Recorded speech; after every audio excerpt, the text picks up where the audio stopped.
everybody, it's Mike Broadwater, Superintendent, Loveland City School District. Last evening, which was August 2nd, our Board of Education voted to put a 4.9 mil levy on the November 8th ballot.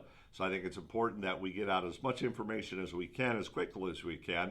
So this morning, which is August 3rd, we have put on an infographic, which is the one I've got in my hand here, on our website. What I'm going to do with this video is go through the information that is on here, make it as simple and as quick as possible so that you have information as we move forward. We'll be getting more information out as the weeks come. So when you look at the infographic, 4.9 mils will maintain current educational programs, which is 4.2 mils, fund high school busing, which is 0.5 mils, and allow for staffing needs, which is 0.2 mils. So again, the large majority of this 4.9 mils is going to be used simply to maintain the excellence that we have going here at Loveland City School District. $14, the 4.9 mil levy would cost $14 per month per $100,000 in home value. So if your value of the home is $100,000, it's $14 per month. Multiply by 12 will give you your annual cost as well.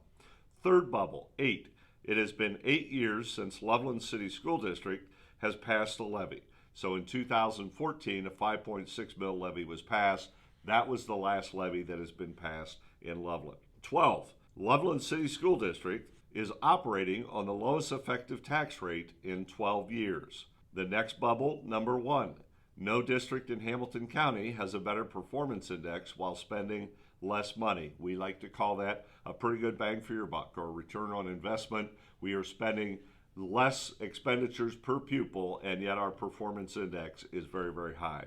And the last bubble, 40. This levy is smaller than almost all of the school levies approved by Loveland voters in the last 40 years. There have been 8 levies passed, 6 of which were more than what we have as 4.9 mils. On the back side of the sheet, you will notice that we have 3 bubbles so that we can provide a little bit more information. How will the funds be used? About 85% of money generated will go towards continuing our current programming, with 10% to restore high school busing and 5% to allow for up to 5 additional staff members if needed over the next 3 years. So as you see in the graph, the circle graph provided, the majority of the new funding is going to be used to continue the excellence that we have going on here in Loveland City School District. When you look at the 5 additional staff members, that would be a 1% increase in our staffing, and it will be only used if needed due to enrollment or to some other programming change. Why is a levy needed? The state of Ohio is the only state without any inflationary adjustment for education funding.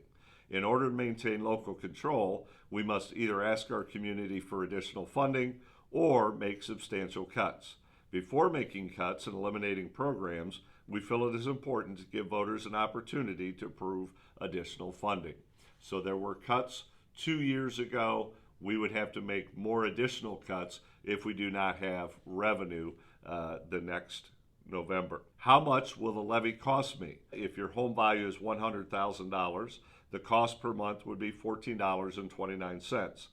$200,000, just double that, $28.58. $300,000 would be $42.87. So with that, I want to let you know that at any time, if you have any questions, I'm available by phone, by email. If you have a group of individuals that you would like me to come out and talk to, I would be more than happy to do that. The 4.9 mil levy is a reasonable levy. It is one of the lowest asks that we have had in many, many years, and it's simply so that we can maintain the excellence that we have going on here in Loveland City School District. And with that, I say thank you for your time, and go Tigers.